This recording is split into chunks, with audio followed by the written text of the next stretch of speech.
बोलिए प्रेम से श्री सद्गुरु महाराज की जय।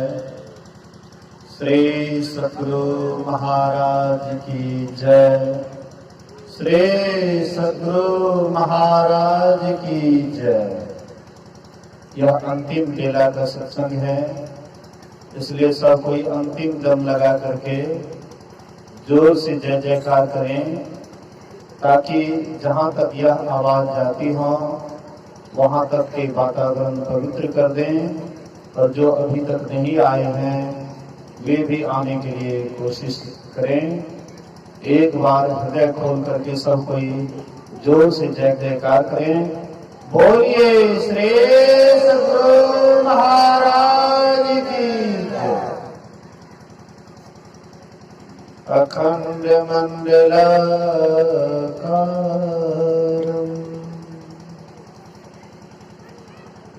व्याप्तं येन चराचरं तत्पदं दर्शितं येन तस्मै श्री गुरुवे नमः। धन्य धन्य सद्गुरु सुखदा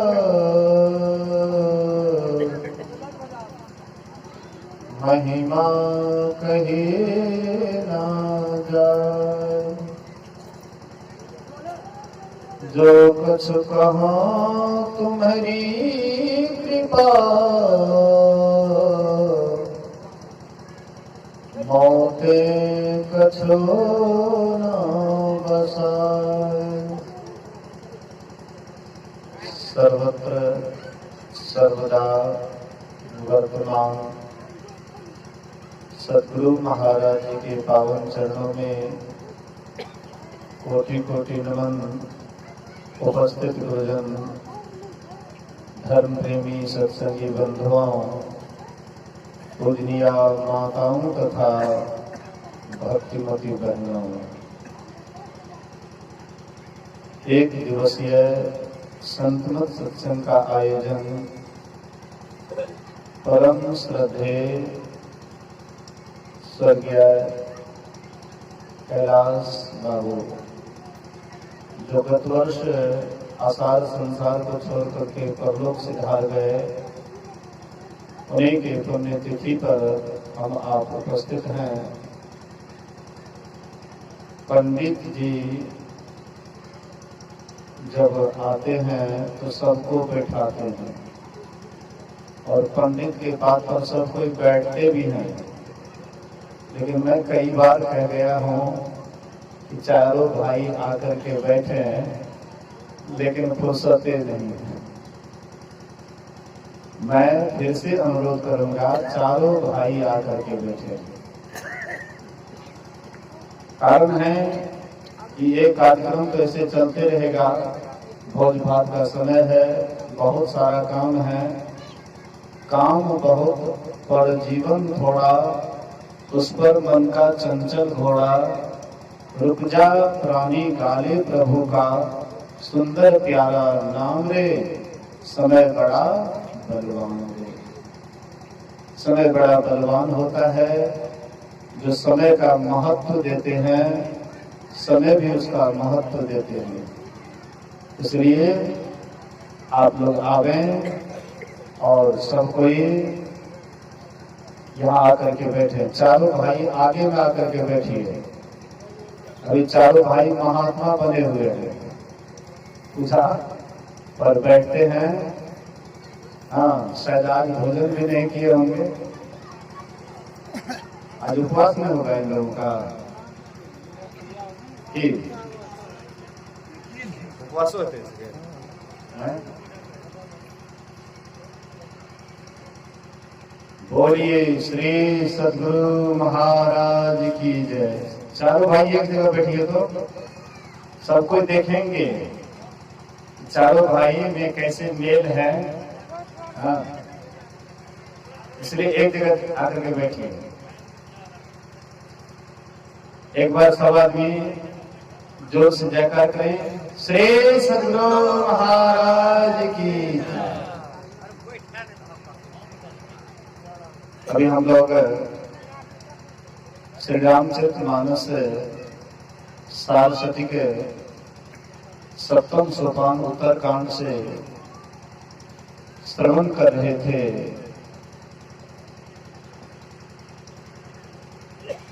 जीवन मुक्त ब्रह्म पर चरित्र सुनहि तजि ध्यान, जे हरि कथा न करहि रति तिनके हिय पाषाण। जो जीते जी मोक्ष पा लिए हैं, मुक्ति को पा लिए हैं, निर्वाण को पा लिए हैं, मोक्ष को पा लिए हैं, परमात्मा को पा लिए हैं, ऐसे संत महापुरुष भी समाधि को छोड़ करके ध्यान का परित्याग करके सत्संग से प्रेम करते हैं। हाँ, ईश्वर के भगवान के चरित्र को सुनते हैं, लेकिन जो सत्संग से प्रेम नहीं करते हैं उनका हृदय कैसा है? कहते हैं पत्थर के समान। जैसे पत्थर कठोर होता है वैसे उनका भी हृदय है जो सत्संग से प्रेम नहीं करते। सुन रहे थे राम भगवान सभी प्रजाओं को बुलाए हैं।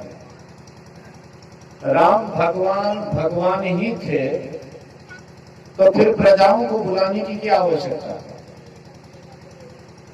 मैं सुबह में कह रहा था कि राम भगवान थे, लोग उसका दर्शन भी कर रहे थे, लेकिन दर्शन से भी जो लाभ होना चाहिए वह नहीं हुआ।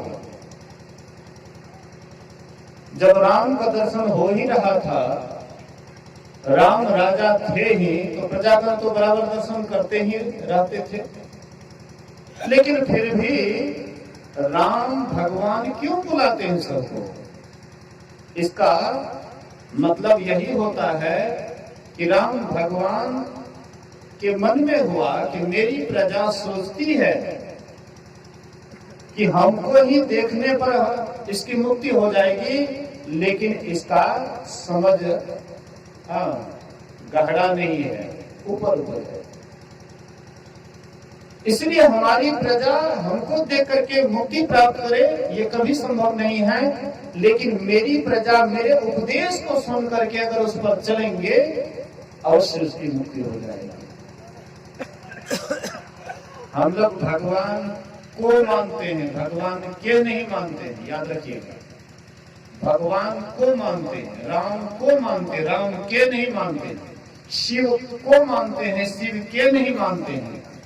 दुर्गा को मानते हैं, दुर्गा के नहीं मानते हैं। अब कहिएगा बाबा ये कौन सी को के? को का मतलब हुआ कि हम राम को मानते हैं, राम के रूप को मानते हैं, लेकिन राम के उपदेश को नहीं मानते हैं, उनके आज्ञा को नहीं मानते हैं, उनके आदेश को नहीं मानते हैं। को मान लेना साधारण बात है। मान लीजिए मैं यहाँ पर बाबा हूँ, आप हमको मानते हैं, हाँ ये बाबा है, हाँ महात्मा जी हैं, बाबा हैं, आप हमको मानते हैं, लेकिन मैं जो कह रहा हूँ आप मेरी बात को नहीं मानते हैं, तो हमको कहाँ तक मानते हैं? यही बात हो रहा है। राम को लोग मानते हैं, लेकिन राम के उपदेश को नहीं मानना चाहते। राम जो उपदेश किए, राम जो ज्ञान दिए, राम जो रास्ता बतलाए, उस रास्ता को नहीं मानते। आप भी आ जाइए सरदार जी। बोलिए श्री सद्गुरु महाराज की जय। चारों भाई राम, लक्ष्मण, भरत, शत्रुघ्न, 4 ऋषि भी थे, सनक, सनंदन, सनातन, सनत कुमार। तो कहने का आशय है केवल हमको मान लेना बड़ी बात नहीं है। हमको मान लीजिएगा तो बाबा को ले जाइएगा, अपने यहाँ सत्संग करवा लीजिएगा, कुछ दक्षिणा दे दीजिएगा और विदा कर दीजिएगा, तो आपके मन में होगा कि अब तो हमारा कल्याण हो गया, महात्मा को ले आए, सत्संग करवा लिए, विदा दे दिए, चले गए, हमारा कल्याण हो गया। इससे आपका कल्याण नहीं होगा। काम इससे आपका कल्याण नहीं होगा। हाँ, आपने पुण्य का काम किया है, आप पुण्य का काम किया है तो आपको पुण्य का फल मिलेगा। इसके लिए आप स्वर्ग जाइएगा, स्वर्ग के सुखों को भोगिएगा। लेकिन स्वर्ग के सुखों को भोगिएगा तो फिर नरक के दुख को कौन भोगेगा? दूसरा आदमी है। सुख भोगिएगा आप और दुख कौन भोगने आएंगे? स्वर्ग का ऐश समझ लीजिएगा आप, और नरक का दुख कौन उठाएगा? जो सुख ढूंढेगा उसको दुख भी लेना पड़ेगा। सुख और दुख दोनों भाई के समान है। दुख है बड़ा भाई और सुख है छोटा भाई। स्वर्ग के सुख लीजिएगा तो नरक जाना पड़ेगा। इसीलिए आप मेरे को मान लीजिएगा, आप हमको मान लीजिएगा, आप सत्संग करा लीजिएगा, दक्षिणा दे दीजिएगा, तो इसका लाभ आपको स्वर्ग कुछ दिन के लिए मिलेगा। लेकिन राम भगवान की बात को याद रखिए। राम भगवान कहते हैं स्वर्ग और स्वर्ग अंत दुखदाई। बोलिए श्री सद्गुरु महाराज। स्वर्ग अंत में क्या देने वाला है? दुख देने वाला है। ये मत सोच लीजिए कि हम आराम में चले गए, हम यहीं पर घर बना के रहेंगे। आप यहाँ पर सदा रहिएगा। सदा न रहा है, सदा न रहेगा, जमाना किसी का नहीं चाहिए, दिल दुखाना किसी का। सदा रहने वाला ये आपका संसार नहीं है। हमसे पहले भी बड़े बड़े लोग आए, राजा महाराजा बड़े बड़े आए और सब यहाँ से चले गए। किसी का सदा यहाँ पर रहना नहीं हुआ है। आपका भी सदा यहाँ पर रहना नहीं होगा। यहाँ से भी आपको जाना पड़ेगा। जैसे और गए वैसे आपको भी जाना है।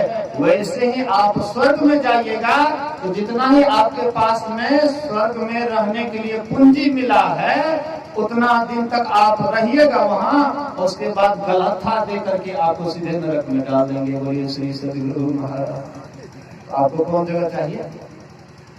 स्वर्ग चाहिए। कहते अरे भाई, स्वर्ग तो जो समझते नहीं है वही स्वर्ग की कामना करते हैं, स्वर्ग की इच्छा करते हैं, और जो समझते हैं वे स्वर्ग की इच्छा कभी नहीं करते। इसलिए एक हमारे आद्य गुरु बैठन ठीक है सुने। अच्छा हंसी ला लेती है। अच्छा हंसी ला ले, हमारा खुशी की बात है, कोनो बात नहीं। बोलिए श्री सद्गुरु। अच्छा देखिए, ये बहुत मतलब जो है ना, मैं बहुत मार्केबुल हंसते हंसते मैं मार्केबुल बात कर रहा हूँ ताकि लोगों के समझ में आ जाए। प्रवचन तो बहुत सुनते हैं लेकिन गहराई तक आपको भीतर तक वह प्रवचन चला जाए, हृदय में बैठ जाए, और शायद हृदय में बैठ जाएगा तो आपका जीवन भी बदल सकता है। कोई बड़ी बात नहीं। तो स्वर्ग के संबंध में आदि गुरु संत तुलसी साहब कहते हैं, नर्तन दुर्लभ देव को सब कोई कहत पुकार। नर्तन दुर्लभ देव को सब कोई कहत पुकार। सब कोई कहत पुकार, देव देही नहीं पावे। ऐसे मूर्ख जन जो स्वर्ग की आस लगावे, पुण्य छिन सोई देव स्वर्ग से नरक में आवे। भर में चारों खानी पुण्य कही ताही रिझावे। तुलसी सतमत तट गहे स्वर्ग पर करे खखार। नर्तन दुर्लभ देव को सब कोई कहत पुकार। नर्तन दुर्लभ, नर मतलब मनुष्य शरीर दुर्लभ है। देवता को ऐसा सब कोई पुकार पुकार करके कहते हैं, सभी ग्रंथ कहते हैं, सभी वेद पुराण इतिहास कहते हैं कि मनुष्य शरीर देवताओं को दुर्लभ है। नर्तन दुर्लभ देव को सब कोई कहत पुकार, और सब कोई कहत पुकार देव दे ही नहीं पावे। ऐसा सब कोई पुकार पुकार करके कहते हैं कि देवता को मनुष्य का शरीर नहीं मिलता है। ऐसे मूर्ख जन जो स्वर्ग की आस लगावे, कहते हैं उसको मूर्ख। किसको? जो स्वर्ग की आशा लगाते हैं कि हम ये पुण्य करते हैं तो स्वर्ग जाएंगे, हम ये पुण्य करते हैं स्वर्ग जाएंगे, ऐसा मूर्ख लोग सोचते हैं। गुरु महाराज जी जब बैरागी हो गए, सन्यासी हो गए, तो पंडित लोग उसको कहते थे कि तुमको मातृ ऋण, पितृ ऋण, देव ऋण, ऋषि ऋण, सब ऋण बाकी है, तुमको स्वर्ग क्या नरक में भी मीठा मीठा दुख नहीं मिलेगा। तुम्हारे पर सब ऋण बाकी है, इसलिए नरक, स्वर्ग तो नहीं मिलेगा लेकिन नरक में भी मीठा मीठा दुख नहीं मिलेगा। इसका मतलब कठोर दुख मिलेगा, नरक में भी मिलेगा तो कठोर दुख मिलेगा। तो गुरु महाराज जी उत्तर में कहते थे, नहीं हमें स्वर्ग चाहिए और नहीं हमें नरक चाहिए। एक बड़े शठ शास्त्री जी महाराज, बड़े मतलब शास्त्र के ज्ञाता विद्वान आए हुए थे। उनके पिताजी बबूल लाल दास और शठ शास्त्री जी महाराज के पास गए और कहते हैं कि देखिए मेरा बेटा घर द्वार छोड़ करके सन्यासी हो गया और इनको पंडित लोग कहते हैं कि तुमको देव ऋण, ऋषि ऋण, मातृ ऋण, पितृ ऋण, सब ऋण बाकी है, तो तुमको स्वर्ग क्या नरक में भी मीठा मीठा दुख नहीं मिलेगा। तो वह शास्त्री जी महाराज कहते हैं ठीक कहता है पंडित लोग।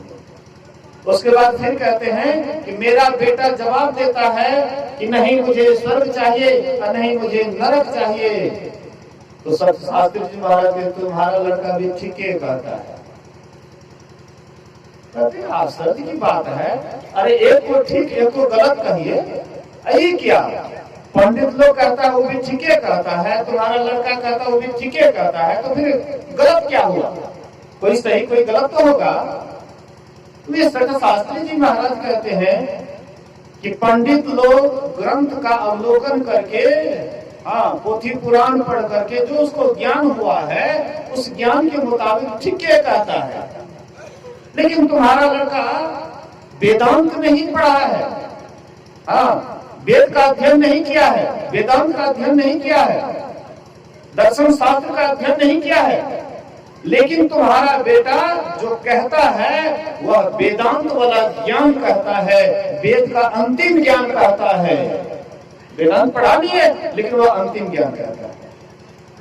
अर्थात गुरु महाराज जी का निशाना पहले बनाए, अब बाद में जब रास्ता चले मोक्ष को पाए कि नहीं पाए हैं? गुरु महाराज जी परमात्मा को पाए कि नहीं पाए, आत्मा को पाए कि नहीं पाए?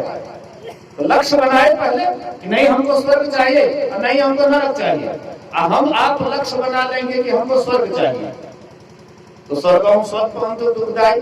राम भगवान स्वयं कहते हैं कि स्वर्ग भी अंत में दुख देने वाला है। तो तुम क्या चाहते हो?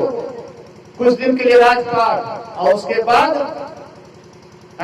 दरिद्र, ऐसा हम चाहते हैं। अरे हम लोगों के मन में है कि ऐसे इस तरह का राजा हो जाए कि कभी दरिद्र होना नहीं पड़े, लेकिन ऐसा ना तो यहाँ होगा ना स्वर्ग में होगा।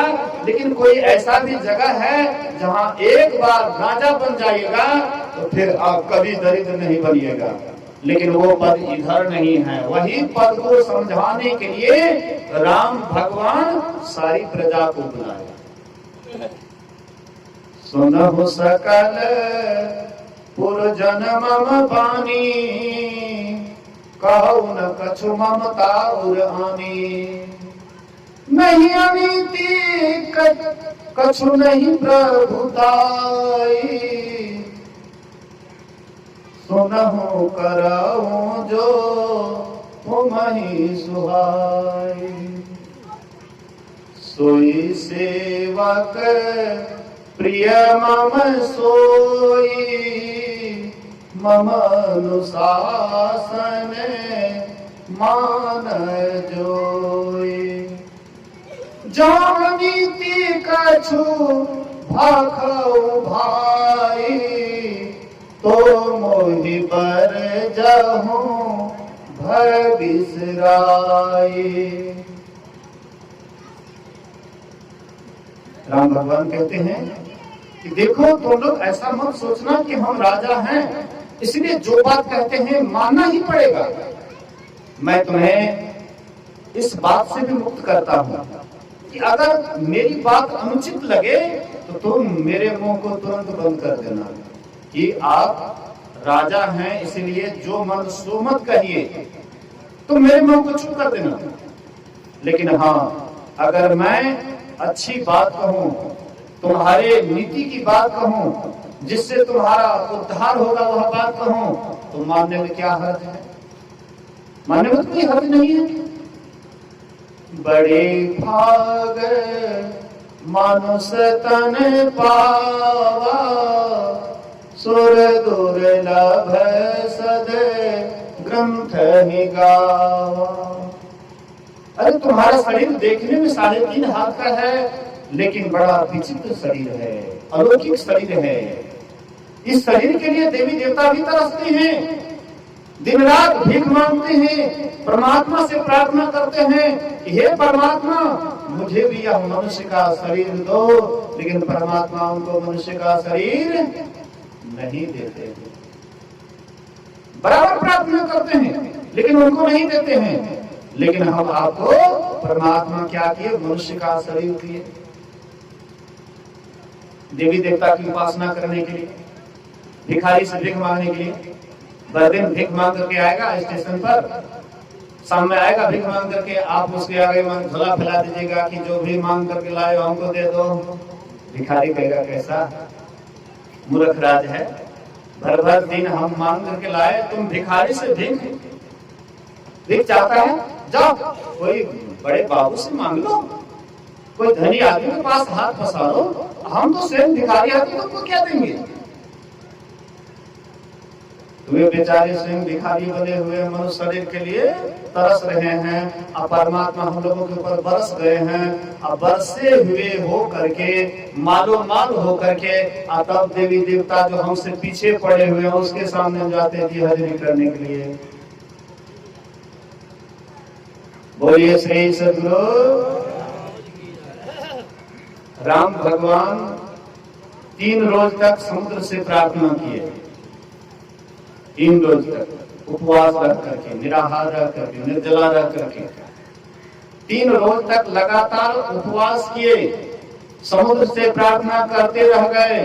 लेकिन समुद्र जस का तस का मस नहीं हुआ, तसमस नहीं हुआ। बोलिए श्री सद्गुरु। अंत में लक्ष्मण कहते हैं, भैया कि क्या इस समुद्र से आप प्रार्थना कर रहे हैं? क्या ये आपके प्रार्थना को सुनेंगे? ये आपकी प्रार्थना को नहीं सुनेंगे। इसलिए भैया धनुष उठाओ, बाण लो और अभी समुद्र को सुखा दो कि ऐसे जड़ मारने वाला नहीं है। राम भगवान कहते बिल्कुल ठीक है। वहीं पर लक्ष्मण जी कहते हैं, देव देव सब आलसी पुकारे, हे देवता हमको ये दे दीजिए, हे देवता हमको वो दे दीजिए। ये आलसियों का काम है। लेकिन जो निराशी होते हुए किसी से कुछ मांगते नहीं है, मांगते भी है तो उससे मांगते हैं जो सबके मालिक है, जो सबको देने वाला है। देवी देवता को भी देने वाले जो हैं परमात्मा, उसी से मांगते।